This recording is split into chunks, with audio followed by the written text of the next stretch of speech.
kó dùn kó pọ̀ kó pẹ́ làwọn tèmi ṣá. Ìtẹ̀síwájú Èkó làwọn tèmi wá. It never finish, ọlọ́pàá don't get new motor. It never finish, èyí tẹ̀rí yẹn ò ti pọ̀ tó. The Lagos Land Use Charge Law 2018, to a large extent, or should I say in its entirety, basically consolidates or merges all existing laws and land charges in the state, whether it's ground rent, whether it's tenement rate or neighborhood improvement charges, under one umbrella called the Lagos Land Use Charge 2018. And this means the old law, which was established or which was passed as far back as 2001, has now been repealed, and the only law which will be in place and which Lagosians are meant to be charged under, or Lagosians will be charged under, is the new law that has just been passed.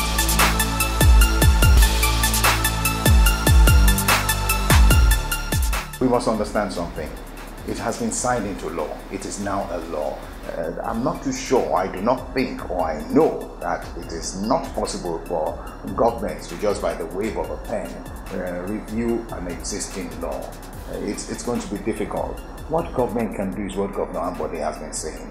He's saying, I've heard the voice of the people. I will listen.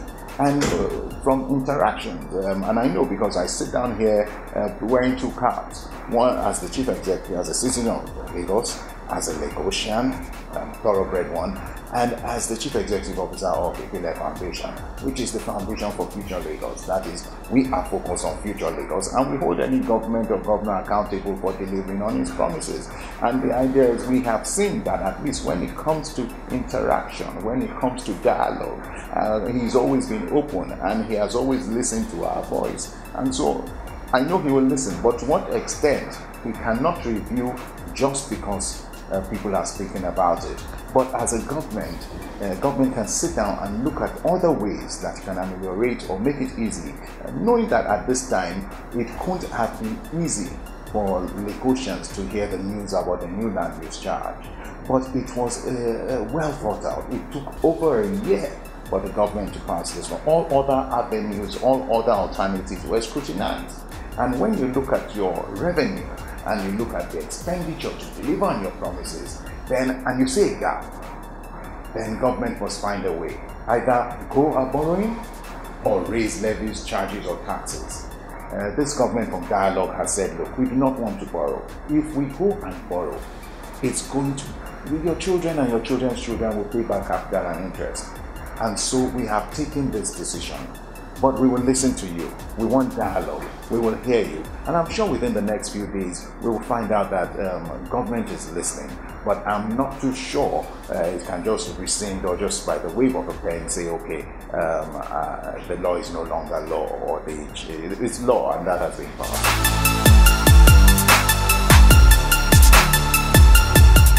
I would say from the perspective of government and from the perspective that we have had certain interactions with government, that answer will be no. And this is the situation now. You have the land use charge and people are saying this is hard on us, this is difficult. Why is there a land use charge? What is government doing? Government's core focus now, and government body's core focus now is he has to show the human side of government, which he has always shown from day one. There was no issue of the fact that this is a responsive governor. And on this issue, what I see, I mean, again, sitting here from one who leads a citizens engagement initiative, is that we are able to engage with Lagos State and we're able to say, well, how do we want to go about this, because it might be hard on the people. So I know that for now that is not it, but we must be careful.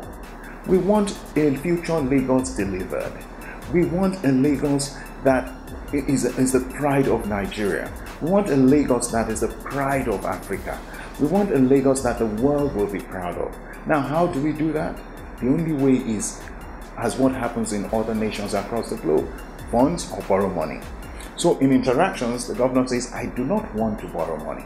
I do not want to go out borrowing. Your children, my children, our children, and our grandchildren will have to pay.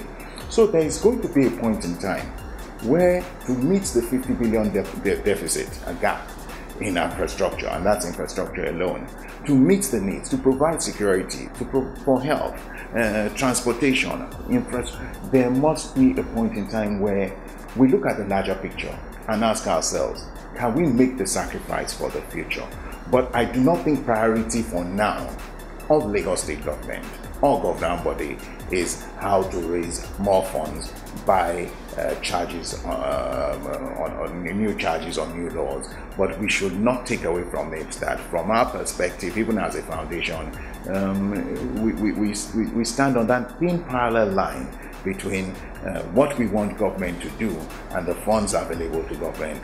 What we are asking government for is, as long as there is good governance, as long as there is democratic accountability, as long as there is financial accountability, as long as there is information accountability, and it's all done in the open and it's all clear, then why not? The people will be willing. And Governor Ambode is saying to us, yes, I am willing to show you, I'm willing to deliver on all my promises, and that's what matters for us. Can the government deliver on its promises? And that's the assurance we are trying to get on behalf of Lagosians, that government will deliver on its promises. That's where we stand.